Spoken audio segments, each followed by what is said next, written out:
ஆன்மீக சொந்தங்கள் அனைவருக்கும் அன்பான காலை வணக்கம். நாம் நம்மளுடைய சேனலில் தொடர்ந்து நிறைய சுவாரஸ்யமான ஆன்மீகம் சார்ந்த தகவல்களை தாங்க பார்த்துட்டு வந்துட்டு இருக்கோம். அந்த வரிசையில் இன்றைக்கி என்ன பார்க்க போகிறீங்க அப்படின்னா, வரக்கூடிய ஜூன் 12க்கு பிறகு ஏற்படக்கூடிய முக்கியமான ஒரு சில கிரகங்களுடைய மாற்றங்களால் என்ன மாதிரியான பலன்களையெல்லாம் சிம்மராசி நேயர்களே நீங்கள் அடைய போகிறீங்க, உங்களுக்கு ஏற்படக்கூடிய ஆபத்துக்கள் என்ன, மேலும் இந்த காலகட்டங்களில் நீங்கள் செய்யக்கூடிய எளிமையான பரிகாரங்கள் என்ன அப்படின்றத பற்றியெல்லாம் தொடர்ந்து பார்த்து தெரிஞ்சுக்கலாம். வீடியோக்குள்ளே போகிறதுக்கு முன்னாடி நீங்கள் நம்ம சேனலை சப்ஸ்கிரைப் பண்ணாமல் இருந்தீங்க அப்படின்னா மறக்காமல் சேனலை சப்ஸ்கிரைப் பண்ணிக்கோங்க. கூடவே பக்கத்தில் இருக்கிற பெல் சிம்பிளையும் கிளிக் பண்ணிக்கோங்க. அப்போ தான் நாங்கள் போடக்கூடிய வீடியோக்கள் எல்லாமே உங்களுக்கு நோட்டிஃபிகேஷன் உடனுக்குடன் வந்தடையும், நீங்களும் பார்த்து பயன்பெறலாம். வாங்க வீடியோக்குள்ளே போகலாம். பிறந்திருக்கக்கூடிய இந்த ஜூன் மாதம் பார்த்திங்கன்னா ரொம்ப அற்புதமான ஒரு மாதம் அப்படின்னு தான் சொல்லணும். காரணம் என்ன அப்படின்னா, ஜூன் மாதம் 2ஆம் தேதி அன்னைக்கு கிரகங்களினுடைய சுப கிரகம்னு சொல்லக்கூடிய குரு பகவானுடைய பயிற்சியானது ஏற்பட்டிருந்தது. பொதுவாக சனி பகவான் அஷ்டம சனியாக செயல்பட்டு கொண்டிருக்கக்கூடிய இந்த ஒரு காலகட்டத்தில் குரு பகவான் பார்த்திங்கன்னா சிம்மராசினியர்களுக்கு ஒரு நல்ல ஒரு ஆறுதல் தரக்கூடிய கிரகமாக இருக்காங்க. அதாவது அஷ்டம சனியுடைய தாக்கத்தை இந்த வருஷம் முழுக்க உங்களுக்கு ஏற்படாமல் பார்த்துக்கிறதுக்கு உங்களுடைய பாதுகாப்பு கவசமாக குரு தான் செயல்பட போகிறாரு. அப்படிங்கும் பொழுது குரு உங்களுக்கு ரொம்ப ஸ்பெஷல்னு தான் சொல்லணும். பொதுவாக அஷ்டம சனி காலங்கள் நடக்கும் பொழுது இந்த மாதிரி குரு பயிற்சி ஏற்படுறது அப்படிங்கிறது ரொம்ப சிறப்பான மாற்றம். அது நல்ல இடத்துக்கு வருது அப்படிங்கிறது ரொம்ப ரொம்ப நல்லது. அதாவது அஷ்டம சனி காலம் அப்படிங்கிறது எப்படி இருக்கும் அப்படின்னு முன்னாடி அனுபவித்தவங்களுக்கு தான் தெரியும். அந்த காலகட்டங்கள் ரொம்ப ரொம்ப கொடுமையானது. அதாவது உயிர் போகாது அவ்வளோதான். ஆனால் அந்த உயிர் போகக்கூடிய அளவுக்கு நமக்கு எல்லா சூழ்நிலைகளும் வந்துடும். கஷ்டங்கள், அவமானங்கள் எல்லாமே வந்துட்டு தான் இருக்கும். இதையெல்லாம் தாண்டி தான் அந்த காலகட்டங்களை நம்ம கடந்து வந்தாகணும். ஸோ அப்படிப்பட்ட ஒரு இக்கட்டான சூழ்நிலையில் குரு பார்த்திங்கன்னா உங்களுக்கு ஒரு பாதுகாப்பாக, ஒரு கவசமாக வரக்கூடிய ஆபத்துக்களை எதிர்க்கவும் தடுக்கவும் செயல்பட போகிறாரு. அப்படி குரு எந்த இடத்துல அமர்ந்திருக்காரு அப்படின்றத பற்றியும், அது மட்டும் இல்லாமல் இந்த காலகட்டங்களில் உங்களுக்கு ஏற்படக்கூடிய இன்னுமே இருக்கக்கூடிய கிரகங்களுடைய மாற்றங்கள் என்ன அப்படின்றத பற்றியும், அதன் மூலமாக உங்களுக்கு கிடைக்கக்கூடிய பலன்களை பற்றியும் தான் நம்ம இந்த பதிவில் தொடர்ந்து பார்க்க போகிறோம். ஸோ கண்டிப்பாக வீடியோ உங்களுக்கு ரொம்ப ரொம்ப யூஸ்ஃபுல்லாக இருக்கும். எங்கேயுமே ஸ்கிப் பண்ணிடாமல் தொடர்ந்து பாருங்கள். குறிப்பாக சிம்மராசி நேயர்கள் இந்த காலகட்டங்களில் நிச்சயம் கவனிச்சுக்கோங்க, என்ன மாதிரியான விஷயங்கள்லாம் நடக்க போகுது அப்படின்றத. கூடவே சிம்மராசிக்காரங்களுக்கு இந்த பதிவை மறக்காமல் ஷேர் பண்ணிவிடுங்க. சிம்ம ராசி அப்படின்னு சொன்னாலே தனியாக ஒரு தைரியம் வந்துடும். ஸோ அவங்க எப்போதுமே தைரியமாக தான் இருப்பாங்க, துணிச்சலாக தான் இருப்பாங்க அப்படின்னு சொல்லுவாங்க. எந்த ஒரு விஷயத்துக்கும் பயப்பட மாட்டாங்க. எல்லாத்துக்குமே தான் தான் அப்படின்ற மாதிரியான ஒரு கர்வம் அவங்கள்ட்ட கண்டிப்பாக இருக்கும். ஸோ உங்களுக்கு இந்த மாதத்தில் எப்படி இருக்குது அப்படின்னா, கிரகநிலைகள் பார்க்கும்பொழுது ராசிநாதன் சூரியன் தொழில் ஸ்தானத்தில் அமர்ந்திருக்காரு. அவர் அமர்ந்திருக்கக்கூடிய இடம் வேணால் தொழில் ஸ்தானமாக இருக்கலாம். ஆனால் பார்க்கக்கூடிய இடம் பார்த்திங்கன்னா சுகஸ்தானம். சுகஸ்தானத்தில் சந்திரனுடைய பார்வை கிடைக்கிது. அப்படிங்கும்பொழுது ரொம்ப நல்ல மாற்றம். அது மட்டும் இல்லாமல் யோகாதிபதியாக இருக்கக்கூடிய செவ்வாய் ஆட்சி பெற்று வேறு அமர்ந்திருக்காரு. இது பார்த்திங்கன்னா உங்களுக்கு இன்னொரு ப்ளஸ் அப்படின்னே சொல்லணும். ஸோ இந்த மாதிரியான காலகட்டங்களில் நீங்கள் எதை செஞ்சாலுமே கூட அதை எடுத்தோம் கவிழ்த்தோம் அப்படின்னு செய்யக்கூடாது. மேலோட்டமாக மட்டும் எதையும் யோசிக்கவும் கூடாது. ரொம்ப ஆழமாக நீங்கள் யோசிக்கணும். ஆழமாக யோசித்து செஞ்சீங்க அப்படின்னா மட்டும்தான் அது உங்களுக்கு நல்ல பலன்களை கொடுக்கும். கடுமையான சோதனைகள் கூட இந்த டைமில் இருக்குங்க. இருந்தாலும் அந்த சோதனைகளை எல்லாத்தையுமே நீங்கள் எளிமையாக கடந்து வர பார்த்துக்கோங்க. அதன் மூலமாக நீங்கள் நிறைய நல்ல பலன்களையும் அடைவீங்க. ஒரு இடத்துல உங்களுக்கு இக்கட்டான சூழ்நிலை இருக்குது, இல்லை அந்த இடத்துல ஒரு அவமானம் ஏற்பட்டிருக்கு அப்படின்னா கூட நீங்கள் அதை ஈஸியாக ஹேண்டில் பண்ண பாருங்கள். அதுவும் உங்களுக்கு நல்லது தான். இப்போதைக்கு அது உங்களுக்கு அந்த இடத்துல ஒரு இக்கட்டான சூழ்நிலையாக தெரிஞ்சாலுமே கூட அது உங்களுக்கு நல்லது தான் அப்படின்னு நினச்சிக்கோங்க. ஸோ நடக்கிறது எல்லாமே நம்மளுடைய நல்லதுக்கு அப்படின்னு நம்ம நினச்சிட்டோம் அப்படின்னம்னா நமக்கு எந்த பற்றியுமே கவலை அப்படின்றது இருக்கவே இருக்காதுங்க. ஸோ அதே மாதிரி தான் சிம்மராசிக்காரங்க இந்த டைமில் கொடுத்த இடத்துல இருந்து விரைவில் உங்களுக்கு நல்ல ஒரு பதில் தேடி வரும். ஸோ அதனால் அதை பற்றி நீங்கள் கவலைப்பட வேணாம். எதிரிக்கு கூட கெடுதல் நினைக்கவே மாட்டாங்க சிம்மராசிக்காரங்க. ஏன்னா அப்படியேப்பட்டவங்க தான் சிம்மராசிக்காரங்களுடைய குணமே.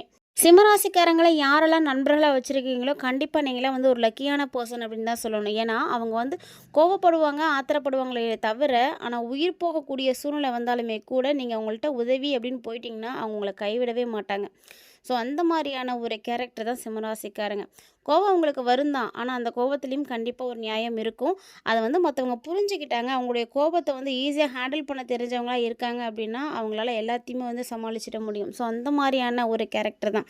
மற்றபடி அவங்க நமக்கு ஆவாதவங்க அப்படின்ற மாதிரி விட்டுடவே முடியாது. ஸோ அவங்களுடைய நல்ல உள்ளம் பார்த்திங்கன்னா எப்போதுமே அவங்க எல்லாருக்குமே நல்லது செய்யணும்னு தான் நினைப்பாங்க. ஸோ இந்த ஒரு சூழ்நிலையும் அப்படிதாங்க. உங்களுக்கு கெடுதல் செய்யக்கூடியவங்களுக்கு கூட நீங்கள், அதாவது உங்களுடைய எதிரிக்கு கூட கெடுதலே நினைக்க மாட்டீங்க. அப்படி ஒரு நல்ல மனம் கொண்டவங்க தான் சிம்மராசி நேயர்கள். ஸோ அதனால் நீங்களும் கவலைப்படாதீங்க. உங்களுக்கும் ஒருபோதும் தீங்கு நடக்கவே நடக்காது. சூழ்நிலைகள் பார்த்தீங்கன்னா உங்களுக்கு கொஞ்சம் வந்து கெட்டதாக கூட இருக்கலாம். அதாவது நடக்கக்கூடிய செயல்பாடுகள் உங்களுக்கு எதிராக கூட இருக்கலாம். ஆனால் முடிவு அப்படிங்கிறது எப்போதும் உங்களுக்கு சாதகமாக தான் இருக்கும், நல்லதாக தான் நடக்கும். அதனால் அதை பற்றி கவலைப்படாதீங்க. ஆனால் இந்த காலகட்டங்களில் ஜென்ம கேது வேறு இருக்கிறார் இல்லையா? ஸோ அவர் வந்து ஆல்ரெடி வந்து உங்களுடைய ராசியிலே தான் இருந்துட்டு இருந்தார். ஸோ உங்களுடைய உடல் பலத்தையும் மன பலத்தையும் வந்து அவர் பார்த்திங்கன்னா நிறைய உதவிகளை வந்து உங்களுக்கு வந்து செஞ்சுட்டு தான் இருக்கார்.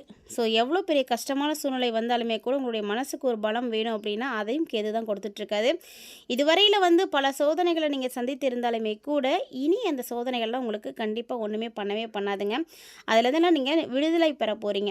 ஏன்னா சுகஸ்தானத்தில் சந்திரன் ராசிநாதன் சூரியனுடைய பார்வை வந்து பெற்றுக்கிறதுனால தாயார் தந்தை இவங்க 2 பேருமே வந்து ரொம்ப ரொம்ப சிறப்பாக இருக்காங்க. அதனால் அவங்க அப்பா அம்மாவை பற்றிலாம் நீங்கள் கவலைப்பட வேண்டாம். அவங்க ரொம்பவே நல்லா இருப்பாங்க. ஆணாக இருந்தாலும் சரி பெண்ணாக இருந்தாலும் சரிங்க, உங்களுடைய அப்பா அம்மா ரொம்ப நல்லா இருப்பாங்க. நட்பு ரீதியான சந்திப்புகளும் ரொம்ப சிறப்பாக இருக்கும். அது மட்டும் இல்லாமல் பொது நலனாக நீங்கள் எதை நினச்சி செஞ்சாலும் அந்த காரியமும் உங்களுக்கு வெற்றியை கொடுக்கும். எப்போதுமே சிம்மராசிக்காரங்க நம்பினவங்களை வந்து கைவிடவே மாட்டாங்க. இன்றைக்கும் கிடையாது, எப்போதுமே சிம்மராசிக்காரங்களுடைய குணம் அதுதான். கடைசி வரைக்கும் உங்களுக்கு வந்து உதவி செய்யக்கூடியவங்க, நிறைய சோசியல் சர்வீஸ் பண்ணணும் அப்படின்ற ஒரு எண்ணம் இருக்கக்கூடியவங்க, முதியவங்க, குழந்தைங்க, இந்த மாதிரி யார் வந்தாலுமே அவங்களுக்கு வந்து உதவி செய்கிறது தான் அவங்களுடைய மகிழ்ச்சி அப்படின்னு நினைக்கக்கூடியவங்க. ஸோ இப்போ பார்த்தீங்கன்னா உங்களுக்கு கலசரஸ்தானத்தில் ராகு இருக்கார். திருமணம் செய்யணும் அப்படின்னு நீங்கள் நினைக்கிறீங்க அப்படின்னா அதில் மட்டும் நிறைய தடைகள் வந்து வந்துகிட்டே தான் இருக்கும். ஸோ திருமண தடைகள் வந்து இருந்தாலுமே கூட திருமண முயற்சிகள் அப்படின்றது நீங்கள் தொடர்ந்து செய்துகிட்டே தான் இருப்பீங்க. ஆன்லைனில் மூலமாக உங்களுக்கு வியாபாரம் பண்ணக்கூடியவங்களாக இருக்கீங்க, இல்லை பொதுத்துறையில் இருக்கீங்க, அரசியலில் இருக்கீங்க, யாராக இருந்தாலும் சரிங்க, எதிர்பாராத நல்ல ஒரு முன்னேற்றம் இந்த டைமில் கண்டிப்பாக இருக்குது. எப்போதுமே எதையும் செய்கிறதுக்கு முன்னாடி யோசிக்க மட்டும் செய்யாதீங்க. உங்களுடைய சூழ்நிலைகள் எப்படி இருக்குது அப்படின்றத கண்டிப்பாக புரிஞ்சு நடந்துக்கோங்க. சனி வந்து குருவுடைய பார்வை வந்து பெற்றிருக்கு அப்படின்றதுனால அதிகமான பாதிப்பெல்லாம் கண்டிப்பாக வந்து கொடுக்கவே மாட்டார். அதனால் சனியை வந்து நீங்கள் பார்த்து கவலைப்படாதீங்க. அஷ்டமத்த சனியாகவே இருந்தாலுமே கூட நீங்கள் கவலைப்படாதீங்க. இருந்தாலுமே கூட மற்றவங்களுக்கு எதுவுமே வந்து செய்யணும், ரொம்ப அந்த இடத்துல அதிகமாக உரிமை எடுத்துக்கணும் அப்படிலாம் நினைக்காதீங்க. நீங்கள் பாட்டில் உங்கள் வேலையை பார்த்துட்டு போங்க. அதிகமாக உரிமை எடுக்கணும்னு நினச்சிங்க அப்படின்னா அது உங்களுக்கு பாதிப்பை தான் கொடுத்துடும்.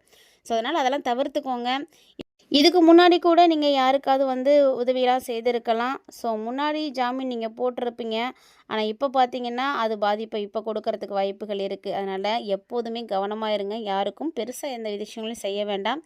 உங்களுக்கு ராசியை பொறுத்த வரைக்கும் யோகாதிபதி அப்படின்னு சொல்லக்கூடிய கிரகம்னா அது வந்து செவ்வாய் தாங்க. செவ்வாய் வந்து இப்போ நல்ல பலம் பெற்று இருக்கிறார் அப்படின்றதுனால நீங்கள் பயப்படாதீங்க. ரொம்ப ரொம்ப உங்களுக்கு பக்கபலமாக இருப்பாங்க. கொடுத்த வாக்குறுதியாக இருக்கட்டும், கொடுத்த உதவியாக இருக்கட்டும், எல்லாத்தையுமே வந்து நீங்கள் சேஃபாக வந்து பார்த்துக்க முடியும். அதே மாதிரி லாபஸ்தானத்தில் புதன் ஆட்சி பெற்று இருக்கிறாரு. தொழில்ஸ்தானாதிபதி சுக்கரனோடு இணைந்து அமர்ந்திருக்கிறார் அப்படின்றதுனால பொருளாதார ரீதியாக கண்டிப்பாக உங்களுக்கு மேன்மை இருக்குது. நல்ல வளர்ச்சி காத்துட்ருக்கு. கவலைப்படாதீங்க. அதாவது நீங்கள் சுமையாக எந்தெந்த காரியங்களை நினைத்து இருந்தாலுமே கூட அது கூட இப்போ உங்களுக்கு சுமையாக தெரியாது. ஸோ அதெல்லாம் அசால்ட்டாக நீங்கள் செஞ்சு முடிச்சுட்டு போயிட்டே இருப்பீங்க. எல்லாத்தையுமே உங்களால் செய்ய முடியும். தெய்வ வழிபாடாக இருக்கட்டும், பரிகார பூஜைகளாக இருக்கட்டும், அன்னதானமாக இருக்கட்டும், இதெல்லாம் நீங்கள் செய்துகிட்டே வாங்க. ஏன் இதெல்லாம் உங்களை செய்ய சொல்கிறோம் அப்படின்னா இது மூலமாக மட்டும்தான் உங்களுடைய கர்ம வினைகளை வந்து அழிக்க முடியும். அதனால் கர்மாக்களை அழிக்கிறதுக்கான எந்த விஷயமா இருந்தாலும் அதில் வந்து நீங்கள் தயவு தாட்சணமே காட்டாதீங்க, உடனே செஞ்சுடுங்க. ஏன்னா கர்ம வினைகள் மூலமாக தான் நீங்கள் இவ்வளோ கஷ்டங்களை வந்து அனுபவிச்சிட்ருக்கீங்க. அப்படிங்கும் பொழுது இந்த மாதிரியான விஷயத்தெல்லாம் செய்யுங்க. உங்களுக்கு எப்போல்லாம் வாய்ப்பு கிடைக்குதோ அப்போல்லாம் வந்து பூஜைகள் செய்யுங்க, பரிகாரங்கள் செய்யுங்க, அன்னதானம் செய்யுங்க. உங்களால் என்ன முடியுமோ உங்களுடைய வசதிக்கு ஏற்ற மாதிரி செஞ்சுட்டு போங்க. பெருசாக தான் செய்யணும் அப்படின்னு நினச்சோம்னா நம்மளால் எதுவுமே செய்யவே முடியாது. ஸோ நம்மளால் என்ன முடியுமோ அதை செஞ்சுட்டு போயிட்டே இருக்கணும். அதே போல் தான் இந்த காலகட்டங்களில் புதிய திட்டங்களுக்கு நீங்கள் வந்து செய்யணும் அப்படின்னு நினைக்கிறீங்கன்னா கூட உங்களுக்கு அந்த ஐடியா இருந்தாலுமே கொஞ்சம் டைம் எடுக்கும். நீங்கள் நினச்ச உடனே அதை வந்து செஞ்சிட முடியாது. ஸோ அதனால் கொஞ்சம் காலம் வந்து நீங்கள் என்ன பண்ணணும் அப்படின்னா பொறுத்து தான் இருக்கணும். எப்போதுமே எந்த விஷயத்தையுமே வந்து எடுத்த உடனே நம்ம செஞ்சு முடிச்சிட முடியாது. எடுத்தோம் கவழ்த்தோம் அப்படின்னு எதையுமே செய்ய முடியாது. ஒரு விஷயம் செய்கிறோம் அப்படின்னா அதுக்கான டைமிங் வர வரைக்கும் நம்ம வந்து என்ன பண்ணணும்னா வெயிட் பண்ணி தான் ஆகணும். காலத்துக்கு அந்த நேரத்தை நம்ம கொடுக்கும் பொழுது மட்டும்தான் அது நமக்கு சிறப்பாக அமையும். அதை விட்டுட்டு அவசரப்பட்டு அது இது பண்ணுறோம் அப்படின்னு பண்ணும் பொழுது அதில் ஏகப்பட்ட விதமான நஷ்டங்களை தான் நம்ம பார்க்குற மாதிரி ஆகிடுமே ஒழிஞ்சு, காலம் நமக்கு எப்போ என்ன கொடுக்குதோ அதை நம்ம ஏற்றுக்கிற மாதிரி இருந்துட்டோம் அப்படின்னம்னா நமக்கு எந்த விதமான பிரச்சனைகளும் கண்டிப்பாக ஏற்படாது. இந்த காலகட்டங்களில் நிறைய பேர் அந்த விஷயத்தை தான் செய்ய தவிர்த்துட்டு இருக்காங்க. ஸோ காலங்கள் கொடுக்குறப்ப கொடுக்கட்டும், ஏற்றுக்கலாம் அப்படின்ற மாதிரி நம்ம எப்போ அக்செப்ட் பண்ணிவிட்டு நம்ம வாழ்க்கையை வந்து நடத்த ஆரம்பிக்கிறோமோ, அப்போ மட்டும்தான் நம்மளால் வந்து ரொம்ப நல்லபடியாகவே இருக்க முடியும். இல்லை இது எனக்கு இப்பயே கிடைச்சாகணும், இப்பயே நான் செஞ்சாகணும் அப்படின்னு நம்ம அதில் வந்து ரொம்ப போராட்டம் பண்ணிகிட்ருக்கோம் அப்படின்னோம்னா, அதுக்கான விஷயங்களையும், அதுக்கான பாதிப்புகளையும், அதன் மூலமாக விளையக்கூடிய விளைவுகளையும் நம்ம வந்து சந்தித்து தான் ஆகணும். ஸோ அதனால் எப்போதுமே வந்து பொறுமையாக இருங்க. அதுக்காக தான் பெரியவங்க சொல்லுவாங்க, பொறுத்தார் பூமி ஆழ்வார் அப்படின்னு. ஸோ பொறுமையாக இருங்க. கண்டிப்பாக உங்களுக்கு கிடைக்க வேண்டியது நிச்சயம் கிடைக்கும். அந்த மாதிரியான ஒரு விஷயத்தையெல்லாம் நீங்கள் இப்போ வந்து செய்யலாம். ஸோ சிம்மராசிக்காரங்க கொஞ்சம் அமைதியாக மட்டும் இருந்துக்கோங்க. ஏன்னா நம்ம எந்த அளவுக்கு அமைதியாக இருக்கிறோமோ அப்போ தான் வந்து அதுக்கான பலன் கிடைக்கும். வருங்காலம் ரொம்ப ரொம்ப சிறப்பாக அமையும் அப்படின்ற ஒரு எண்ணம் உங்களுக்கு இருக்கணும். ஸோ எதிர்காலம் வந்து உங்களுக்கு சிறப்பாக இருக்கணும், வருங்காலத்தில் நமக்கு எல்லாமே வந்து கிடைக்கணும் அப்படின்னு நினைக்கிறீங்கன்னா, அப்போ என்ன பண்ணணும்னா அதுக்காக நிச்சயம் காத்திருக்கணும். அப்படி காத்திருக்கும் பொழுது மட்டும்தான் அதற்குரிய காலத்தில் அதற்கான பரிசுகள் கண்டிப்பாக இறைவனால் உங்களுக்கு வந்து கொடுக்கப்படும். ஏன்னா என்ன நடக்கணும் அப்படின்றது விதி. ஸோ இறைவனால் ஏற்கனவே வந்து அது தீர்மானிக்கப்பட்டது, அதை நம்மளால் மாற்ற முடியாது. ஸோ அதனால் அந்த விஷயத்துலலாம் கொஞ்சம் கவனமாக இருந்துக்கோங்க. சகோதரர்கள் மூலமாக உங்களுக்கு நிறைய விஷயங்கள் நல்லபடியாக நடக்கும். சிம்மராசிக்காரங்களுக்கு சகோதர சகோதரிகள் இருக்காங்க அப்படின்னா அவங்க மூலமாக உங்களுக்கு நிறைய உதவிகள் கிடைக்கும். குரு வந்து விரயத்தில் தான் இருக்கிறார் அப்படின்றதுனால நீங்கள் கவலைப்படாதீங்க. குரு வந்து விரயத்தில் தான் இருக்கார், செலவு வச்சுருவாருன்னு. குரு வந்து சுப செலவுகளை மட்டும்தான் வைப்பார். அதனால் உங்களோட வீட்டில் வீடு கட்டலாம், இல்லைன்னா வீட்டில் ஏதாவது சுப நிகழ்வுகள் நடக்கலாம், அதுக்கு நீங்கள் வந்து சுப செலவுகள் செய்கிற மாதிரி இருக்கும். ஆபரணங்கள் வாங்குறது, லேண்டு வாங்குறது, இந்த மாதிரி எதுக்காவது ஒரு சுப விஷயத்துக்கு தான் உங்களுக்கு செலவுகள் வரும். அதனால் நீங்கள் அதை பற்றிலாம் கவலைப்படாதீங்க. புதுசாக நீங்கள் தொழில் முயற்சிகள் செய்கிறீங்க அப்படின்னா தாராளமாக அந்த டைமில் நீங்கள் செய்யலாம். செஞ்சால் உங்களுக்கு நல்ல பலன்கள் வந்து கிடைக்கும். ஸோ சிம்மராசிக்காரங்க அஷ்டம சனி காலம் அப்படின்றதுனால திருமணத்துக்கு மட்டும் அந்தளவுக்கு வந்து முன்னுரிமை கொடுக்க வேண்டாம், கொஞ்சம் வந்து காத்துருங்க. ஸோ இந்த காலகட்டங்கள் உங்களுக்கு நிறைய விஷயங்கள் வந்து சிறப்பாக நடக்கிறதுக்கு என்ன பரிகாரம் செய்யலாம் அப்படின்னு பார்த்தீங்கன்னா, சனிக்கிழமை ராகு காலத்தில், அதாவது 9 to 10:30 மணிக்குள்ளே பைரவருக்கு நல்ல நில தீபம் போடுங்க. பைரவரை நீங்கள் வழிபாடு செய்யுங்க. உங்களுக்கு எப்போல்லாம் டைம் கிடைக்குதோ அப்போலாம் ஆஞ்சநேயர் வழிபாடு செய்யுங்க. இதெல்லாம் வந்து செய்துட்டு வந்தீங்க அப்படின்னா உங்களுக்கு நிறைய நன்மைகள் வந்து கிடைக்கும். அது மட்டும் இல்லாமல் எதையுமே வந்து சாதிக்கணும் அப்படின்ற ஒரு வல்லமை வந்து உருவாகும். ஸோ இந்த மாதிரி எளிமையான பரிகாரங்களை மட்டும் தொடர்ந்து செய்துக்கோங்க. கண்டிப்பாக இதுவே போதுமானது.